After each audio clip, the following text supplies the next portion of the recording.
Career की जो शुरुआत की वो शिवदत्त जी के साथ किया था। और शिवदत्त जी यहाँ के हमारे इस फील्ड के आप ये कह सकते हैं कि वो भी इसमें पितामह थे। एपिक टीवी जैसा आपने सुना होगा, एपिक टीवी पे मैंने 100 एपिसोड की सीरीज परिक्रमा हिंदू श्राइन्स ऑफ इंडिया वो मैंने डायरेक्ट की थी। कहानी के हिसाब से जो उस कैरेक्टर पे फिट हो जाए, कोई ऐसी यहाँ पे फ्रेंड सर्कल या यारी दोस्ती वाली बात नहीं होती। जब फिल्म बनानी है तो वो साइड में रख के और हमें उसके ऊपर काम करना होता है कि हमारे कहानी पे कौन सा आर्टिस्ट फिट बैठ रहा है। आज की समय में जो ऑडियंस है वो रियलिस्टिक फिल्म देखना चाहता है। फिल्म पेपर पे बनती है, जिसने पेपर पे फिल्म अच्छी बना लिया तो वो फिल्म अच्छी बन जाएगी। तो होमवर्क उसके लिए पेपर वर्क या होमवर्क कह लें कि बहुत करना पड़ता है और बड़े मेहनत के साथ उसको पहले काम करना है, उसके बाद सेट पे आना है।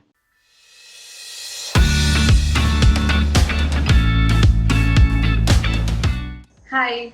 Hello. Good evening, sir. Good evening. Good evening. So welcome to Take One's Instagram live session. Thank you.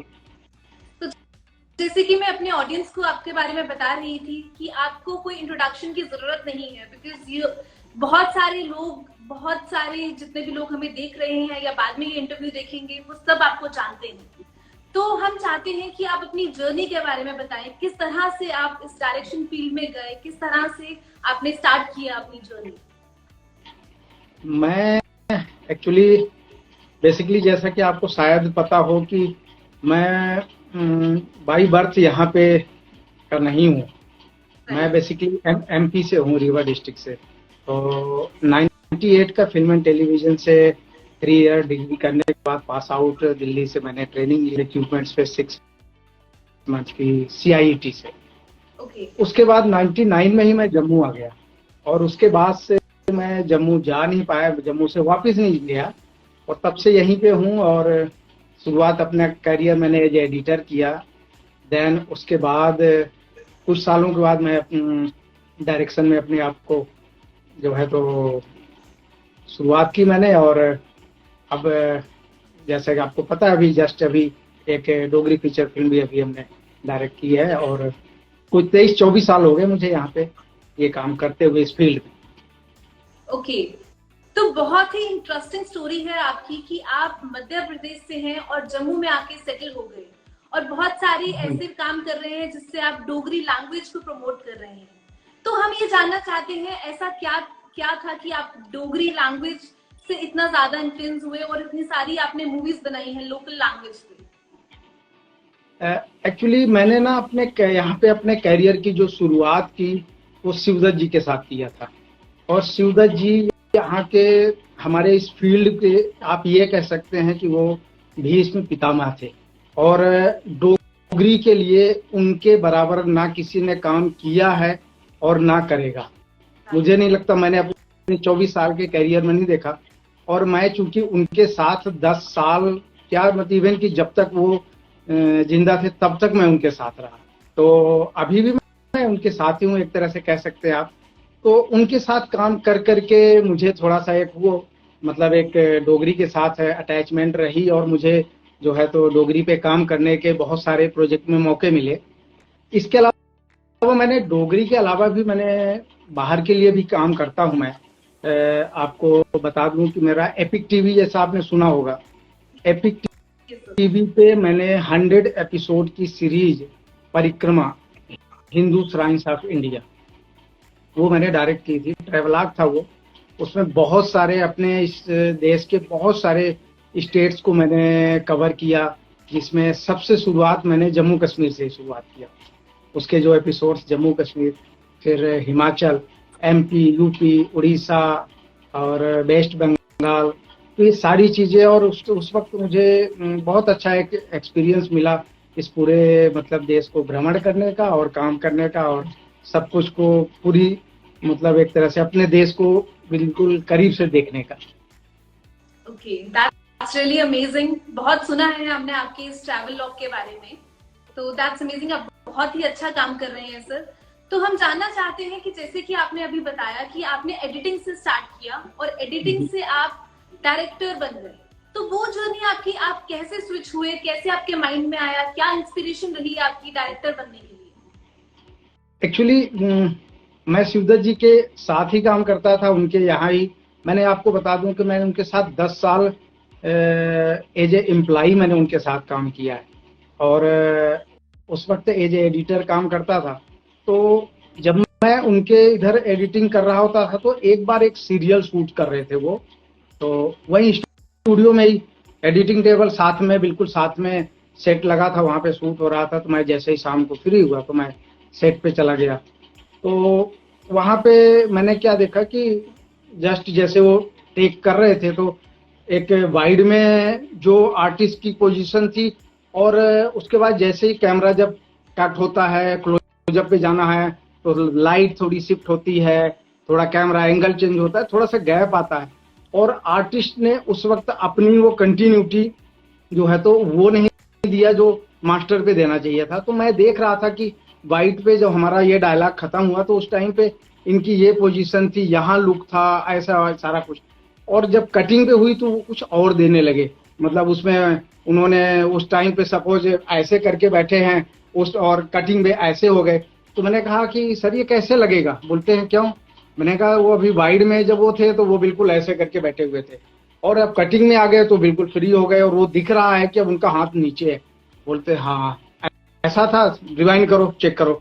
उन्होंने रिवाइंड किया, उन्होंने देखा नहीं मैंने बिल्कुल सही बोला। देन उन्होंने क्या किया, अगले प्रोजेक्ट पे मुझे अपने साथ ले गए असिस्ट करने के लिए।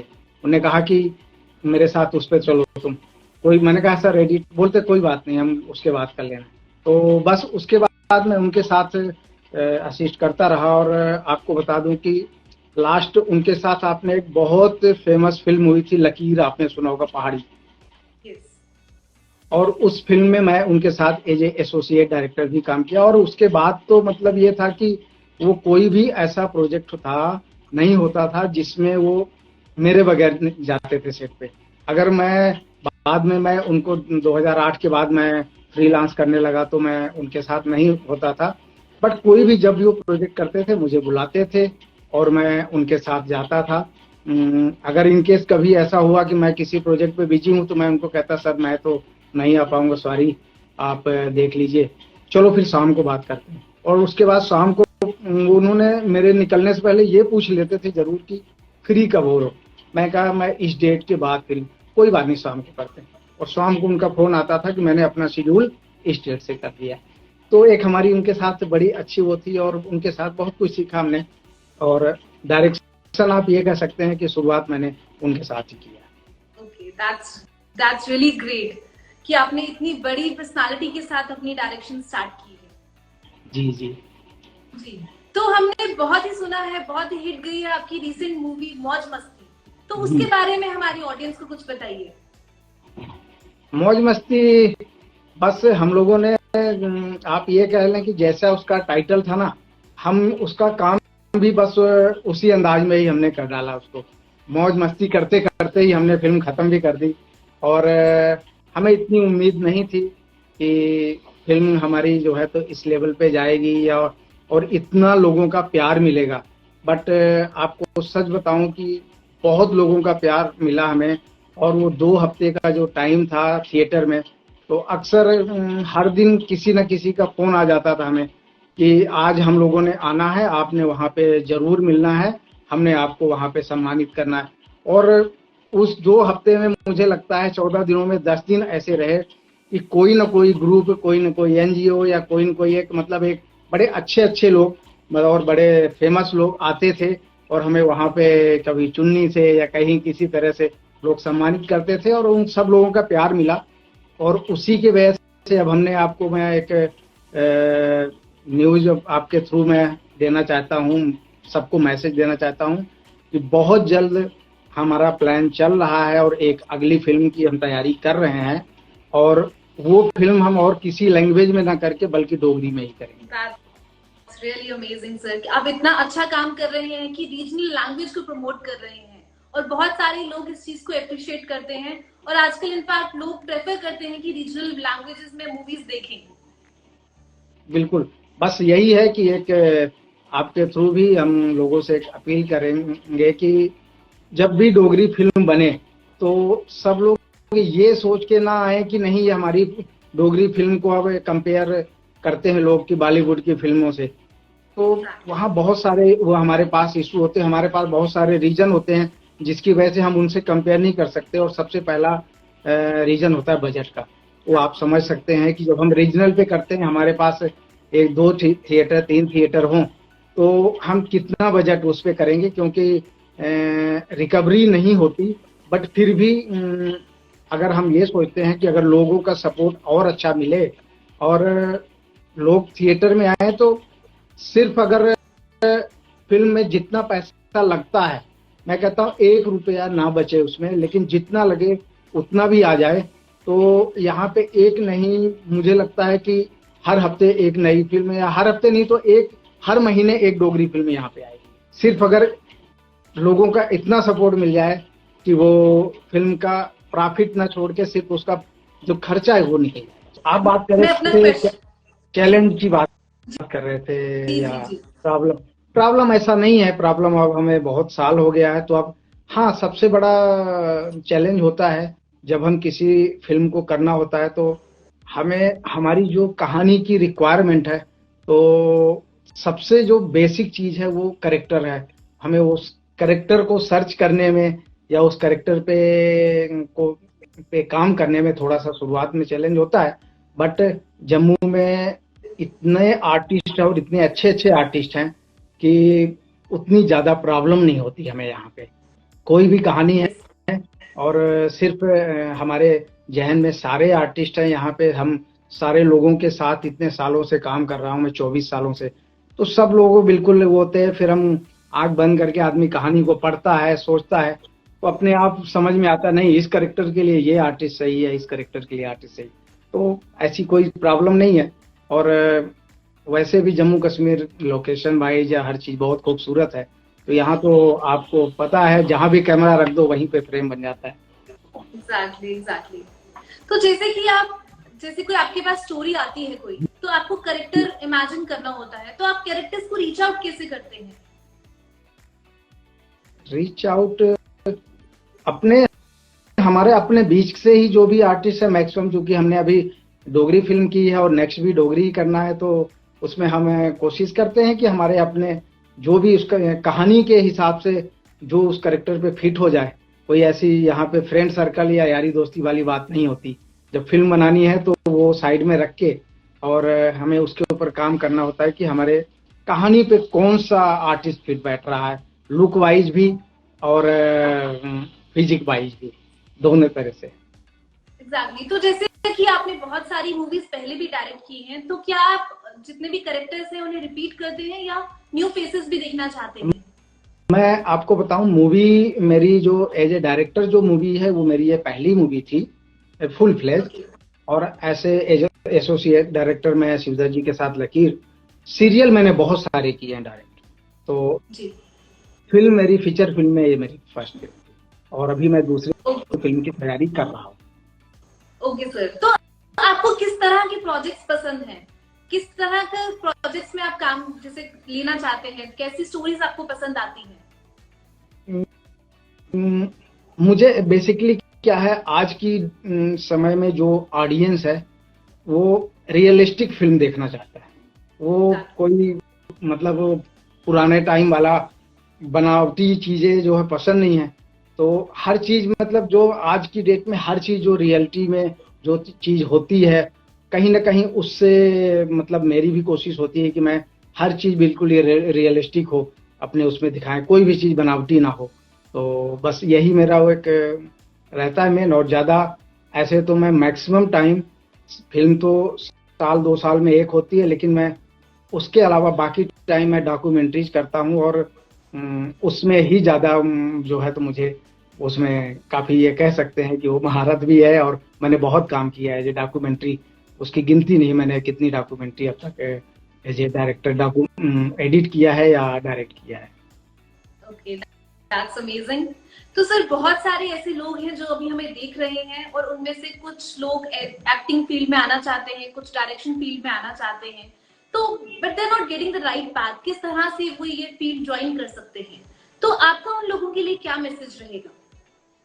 मैसेज देखिए, अगर तो किसी को डायरेक्शन फील्ड में आना है, तो अगर कोई ये सोचता है कि नहीं मैं जाऊंगा एक फिल्म करूंगा या एक किसी के एक प्रोजेक्ट करके और मैं सीधे डायरेक्टर बन जाऊंगा, तो वो ठीक नहीं है। वो इस ऐसा ना सोचें, उसके लिए थोड़ा होमवर्क करना पड़ेगा और किसी के को असिस्ट करना पड़ेगा। और एक नहीं, कम से कम मुझे लगता है 2 साल 3 साल अगर किसी एक अच्छे डायरेक्टर को असिस्ट करेंगे, उसके साथ काम करेंगे, तो उसकी बारीकियां जो है तो पता लगेगी। क्योंकि डायरेक्शन में जैसा आप पता है कि डायरेक्टर जो है तो इस हमारे इस फील्ड का कैप्टन ऑफ शिप होता है। तो ऐसा नहीं कि उसने सिर्फ रोल एक्शन बोल दिया तो डायरेक्टर हो गया। डायरेक्टर को आर्टिस्ट से क्या चाहिए, मुझे उसके एक्सप्रेशन कैसे चाहिए होते हैं, किस सीन में क्या रिक्वायरमेंट है, वो भी उसको ध्यान रखना है। उसके बाद टेकिंग, हमें कहाँ पे जो है तो कौन से एंगल पे काम करने हैं, वो उसके ऊपर भी होमवर्क करना होता है। इसके अलावा सेट्स के ऊपर कि हमारी कहानी के हिसाब से ये सेट कैसा होना चाहिए, इस सेट पे क्या क्या चीजें हैं जो है तो हमें बैकड्रॉप पे वो करना है। तो बहुत सारी चीजें हैं, चाहे प्रॉप्स है, सेट है, कॉस्ट्यूम है। इन सारे चीजों पे काम करने के बाद एक डायरेक्टर प्रोजेक्ट को सेट पे लेके पहुंचता है। तो मैं तो ये मानता हूं कि फिल्म पेपर पे बनती है। जिसने पेपर पे फिल्म अच्छी बना लिया तो वो फिल्म अच्छी बन जाएगी। तो होमवर्क उसके लिए, पेपर वर्क या होमवर्क कह लें, कि बहुत करना पड़ता है और बड़े मेहनत के साथ उसको पहले काम करना है, उसके बाद सेट पे आना है। Okay, that's really a great message. जितने भी लोग हमें देख रहे हैं, होपफुली आपके लिए बहुत ही इंस्पायरिंग सेशन रहा होगा। इस तरह से आप जा सकते हैं इस फील्ड में। तो sir, what about the education qualification? कुछ स्पेसिफिक क्वालिफिकेशन रिक्वायर्ड होती है इस फील्ड में आने के लिए? ऐसे तो बहुत सारे कोर्स हैं। अगर किसी को कैमरा और एडिटिंग में इंटरेस्ट है, पूना में है, FTTI है, जहाँ पे 3 ईयर डिग्री है। भोपाल में जहाँ से मैंने किया वहाँ पे भी 3 साल का कोर्स है फिल्म एंड टेलीविजन का। तो ऐसे गवर्नमेंट में तो पूना, बेंगलोर, भोपाल है। प्राइवेट में बहुत सारे कोर्स ऐसे चल रहे हैं। और मुझे लगता है कि चलते चलते मैं आपको एक और ये भी बता दूं कि हमारा भी प्लान है एक इस तरह के एक इंस्टीट्यूशन खोलने का, और हम उसके ऊपर वर्कआउट कर रहे हैं। और उसको हम पंजाब में भोगपुर में, जालंधर के पास भोगपुर है, मेरे फ्रेंड हैं तरनजीत सिंह, हम मिल के बहुत जल्द इसके ऊपर वो कर रहे हैं। और अभी हमारा प्रोसेस चल रहा है एफिलिएशन का, बिल्डिंग हमारी रेडी है और हम भी एक इस तरह का इंस्टीट्यूट खोल रहे हैं। तो इस तरह से बहुत सारे ऐसे इंस्टीट्यूट है जहाँ पे लोग ये काम मतलब सीख के और फील्ड में आ सकते हैं। But that's really amazing. जी जी, यस, दैट्स रियली अमेजिंग। क्योंकि बहुत सारे यंग आर्टिस्ट हैं, जैसे कि आपने भी बताया कि जम्मू कश्मीर में बहुत टैलेंट है, but they are not getting the path, किस तरह से वो कहाँ पे जाके ज्वाइन करे, कहाँ से ये काम सीखें। बट आप जैसे आप प्लान कर रहे हैं ये ओपन करने का, तो बहुत ही हेल्पफुल रहेगा हमारे यूथ के लिए। बिल्कुल बिल्कुल होगा। और कम से कम हमारी कोशिश होगी कि हम अपने नॉर्थ इंडिया में एक अच्छी टीम, या जहाँ पे भी जो भी आए हमारे पास, तो हम एक अच्छे उसके लिए हमने बहुत अच्छा प्लान किया है। हर महीने एक किसी न किसी बड़े फैकल्टी को बुलाएंगे जो गेस्ट लेक्चर होगा, बॉलीवुड से होंगे। इस तरह से हमारा एक प्लान है अभी। चलिए वो हम बाद में उसके ऊपर हम कभी आपके साथ डिबेट करेंगे, आपके साथ आएंगे लाइन। तो अभी हमारा एक प्लान है, अब जब तक वो पूरा नहीं होता, अभी तो जस्ट एक वो प्लान है अभी हमारा, हम अभी उसके ऊपर we wish you luck for that sir. जल्दी से आपका ये इंस्टीट्यूट ओपन हो जाए और बहुत ही फायदा उठा सके जितने भी यूथ है यहाँ का। जी जी जी, थैंक यू। तो जैसे कि आपने बातों बातों में 2 प्रोजेक्ट्स अपने बता दिए, कुछ और अपकमिंग प्रोजेक्ट्स आपके हैं तो प्लीज हमारे ऑडियंस के साथ शेयर कीजिए। अपकमिंग प्रोजेक्ट तो अभी सिर्फ हमारी यही डोगरी फीचर फिल्म ही है, और इसी के ऊपर वर्कआउट कर रहे हैं। क्योंकि फिल्म बेसिकली इतना आसान काम नहीं होता कि हमने सोचा और बन जाती है। इसके लिए पहले कहानी सेलेक्ट करना, उसका स्क्रीन प्ले, उसके बाद डिजाइन करना, उसके बाद उसके डायलॉग्स जब वो स्क्रिप्ट फाइनल हो गई, फिर उसके बाद हमें उसके ऊपर सेट पे उसके लिए क्या हमारी रिक्वायरमेंट है, सेट्स की, कॉस्ट्यूम की, आर्टिस्ट की, वो सारा कुछ ये एक बड़ा लंबा प्रोसेस होता है। और मतलब सीरियल और फिल्म में यही एक डिफरेंस है कि जिसके ऊपर हमें बहुत होमवर्क करके जाना पड़ता है। तो बस अभी वो चल रहा है, देखिए कब तक में हम इसको करते हैं। ठीक है sir, thank you so much कि आपने अपना वैल्यूएबल टाइम निकाला और हमसे इतनी सारी बातें की। तो हम तो ये सेशन एंड नहीं करना चाहते, but due to some time constant हमें ये सेशन एंड करना पड़ेगा। तो जितने भी ऑडियंस हमें देख रहे हैं, प्लीज विश हिम लक और इनका पेज फॉलो कीजिए। अब जैसे कि सब जानते ही हैं कि कितनी बड़ी पर्सनालिटी है ये जम्मू की, तो होपफुली आप सबको भी ये सेशन बहुत ही इंटरेस्टिंग लगा होगा। Thank you sir, thank you once again. Thank you.